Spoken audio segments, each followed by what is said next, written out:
Shoutout Prosper. Ganda ng makeup. Petrol check 90, 30, 95, 92, 30. Maloy.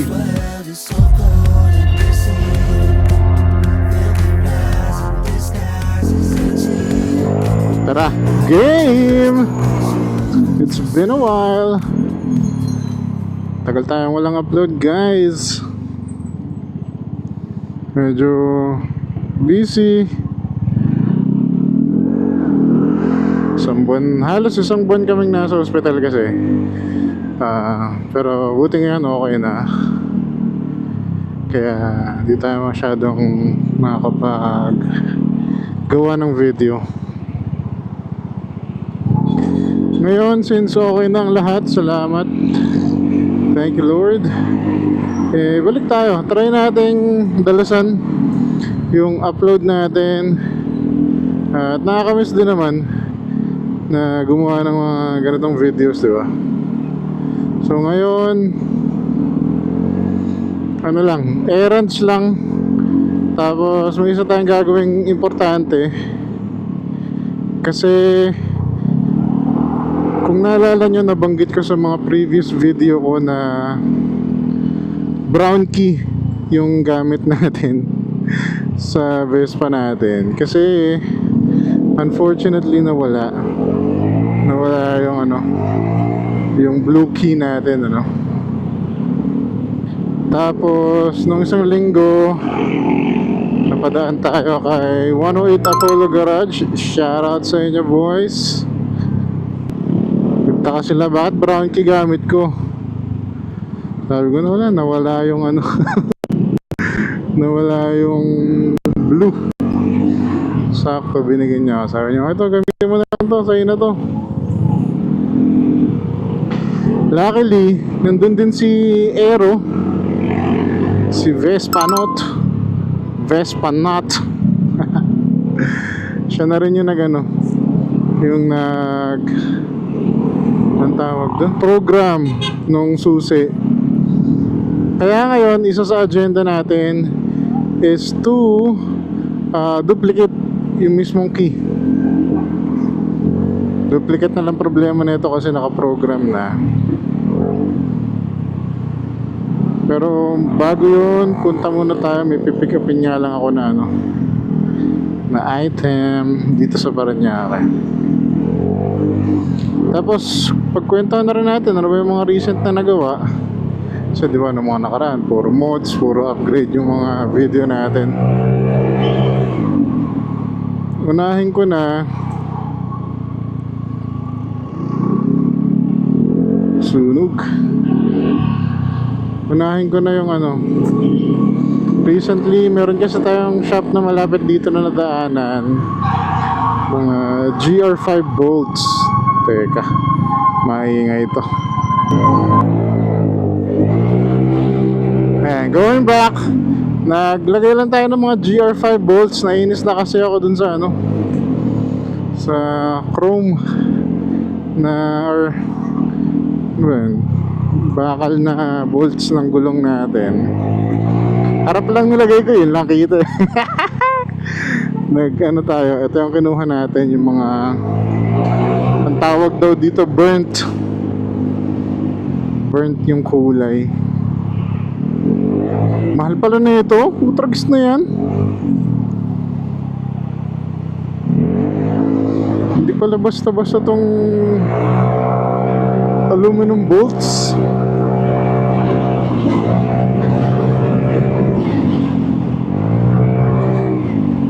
Tsaka ito, yung sa floor rack na battery cover pala. Kasi hindi ko malagay yung floor rack bigla, nakakainis. Gawa ng, ewan ko ba bakit. Ang hirap din kasi nung pwesto pala nun pag binolt mo. Kasi hindi siya naka-align yung linya nung rack. Tsaka yung recent na na pagpunta natin dun sa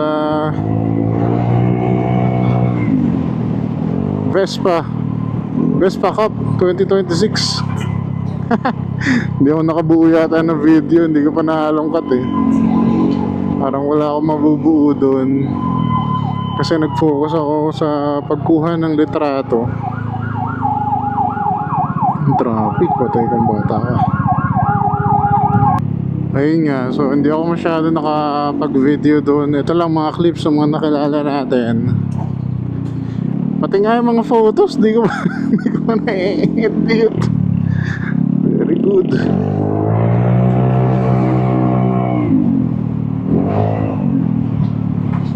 Di ko pa nabubuksan. Sana maayos yung makakuha natin doon. Masaya yung naging yung naging Vespa Cup 2026. Marami tayong nakilala doon. Shoutout kina Simon. So slow Simon. Kita natin siya first time. KLGC nakita natin for the first time din. What's up brother? Vespa Ligot kalala din natin. Yan, pati sila Vespa Dion na makita natin, na meet natin. Hello brother Brian and Prosper. Brother, nice meeting you. Ayos yung drops nila nung nakaraan ha. Hindi ko pa nakukuha yung t-shirt ko kay Gigi. Pay na yung t-shirt ko. Nakasuot na yung Prosper natin.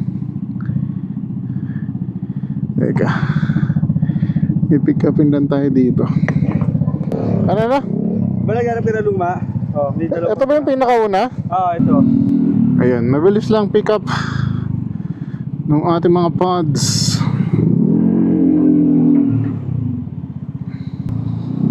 Shoot, 2 bars na lang akong papagas na naman. Nakalimutan ko kasi magpagas kahapon.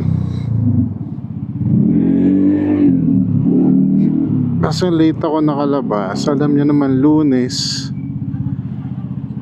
pila ng tao magpapagas kasi magkano na naman ng itinaas. No choice tayo.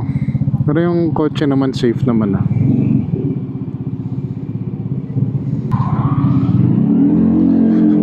Ano ba sinasabi ko? Yun nga, yung mga na-meet natin. Shoutout sa inyong lahat mga brother. Sa iyong mga kwentuhan. Mga nakikita lang online. Nakikita lang, nag-uusap lang sa Instagram. Ayan, di ba? Nakakakwentuhan mo in real life sa mga ganitong events. Ito naman yung maganda. Dami ka nakikilala. Yes pa boy. Next agenda. Yun nga, paduplicate na natin to. To. Nakakainis kasi nung nakaraan.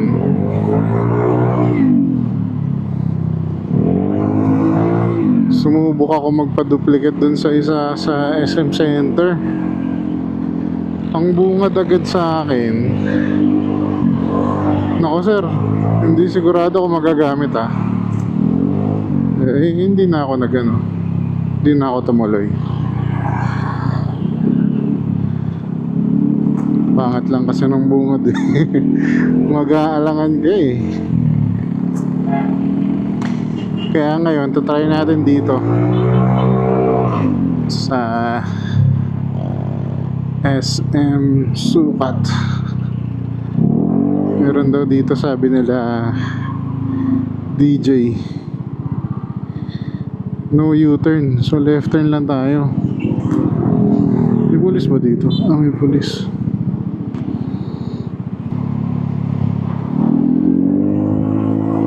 Pag dito ka kasi dumaan, maglalakad ka papunta sa kabila. So ikot na lang tayo. Ayoko na maglakad ng malayo. Tapos may bit-bit kang helmet.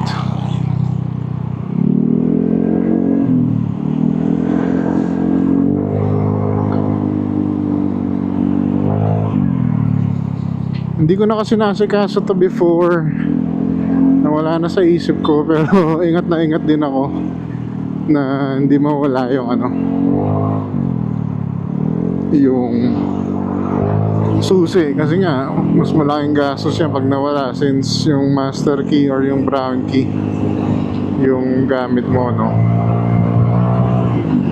Kaya importante rin talaga kung nawala mo yung duplicate, ipaayos mo agad.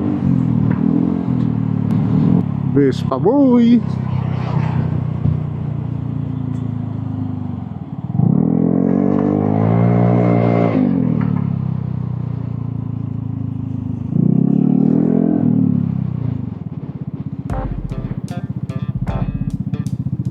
Vespa boy, shout out.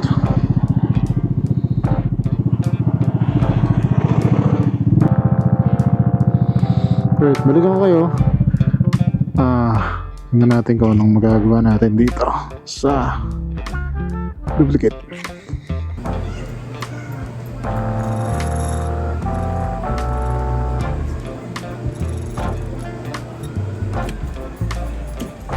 Tapos kung sakali, pwede pa kami pagawa ng isa pa. Meron mo pwede. Kaya lang iba Yung dulo. Okay, testing. 300 pesos. Pasok. Ayos! Very good. Oo nga pala. Yung Bitubo shocks natin, update. So far okay. Hindi ko pa lang natetest sa mga cornering kasi hindi pa tayo nakapag-relax. So baka may magmamarelax sa inyo ngayong week. Pasabit naman.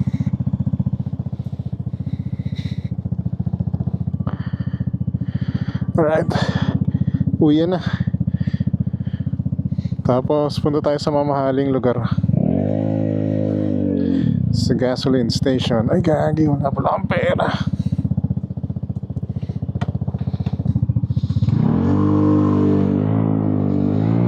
Alright, mission success.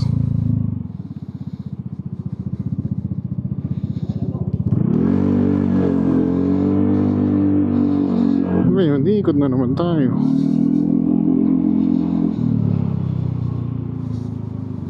Safe na. Pwede na ulit mawala yung duplicate. Papakat pala ang tawag doon sa pinagawa natin. Pa-duplicate tuloy. Pero parang ganoon na rin naman.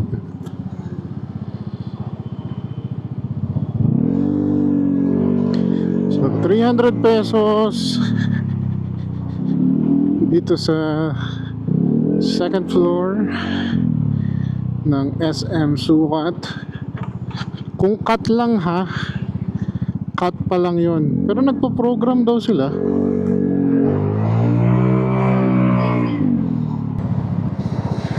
Okay din to kasi may Vespa na logo. Yung original wala. At least blue key na. Di na tayo tatawanin ni Vespa scenery na brown key yung gamit namin. Ayop na yan. Kada labas mo kakabaka-baka kasi baka mawala, yari ka. Ang init, grabe. Nakakatamad umalas ng mga tanghaling tapat pagka ganyang tirik na tirik ang araw.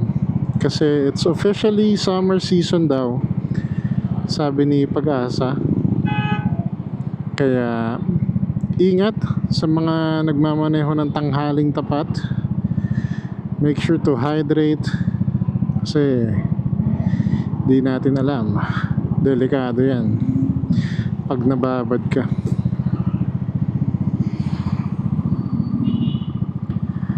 Also,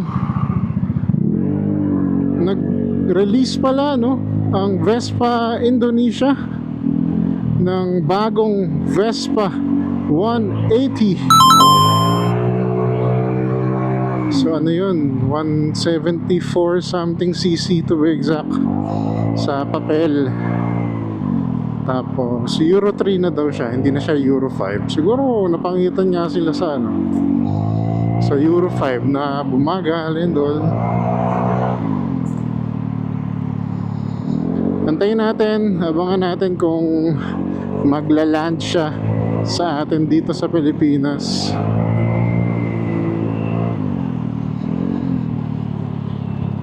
Sinong nagmamata ng Vespa 180? Nung nakita ko, meron siyang Sprint, meron siyang Primavera, tsaka meron siyang Sprint Tech na 180.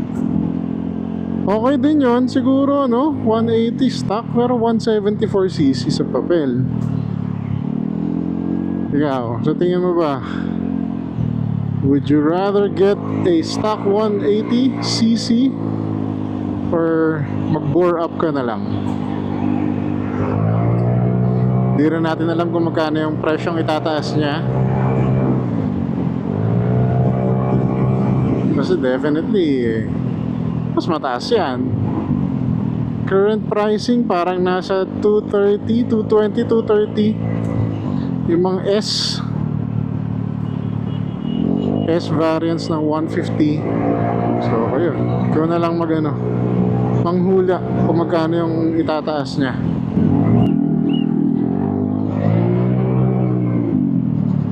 So paano? Yun lang muna. Short video lang. Pagbalik natin, isang battery lang din pala yung dala ko. Ay, shoot.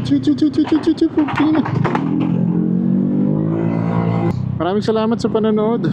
Kung hindi ka pa nakasubscribe, pindutin mo yung logo na yan. Yan, yung logo lalabas yan. Tapos subscribe ka dyan.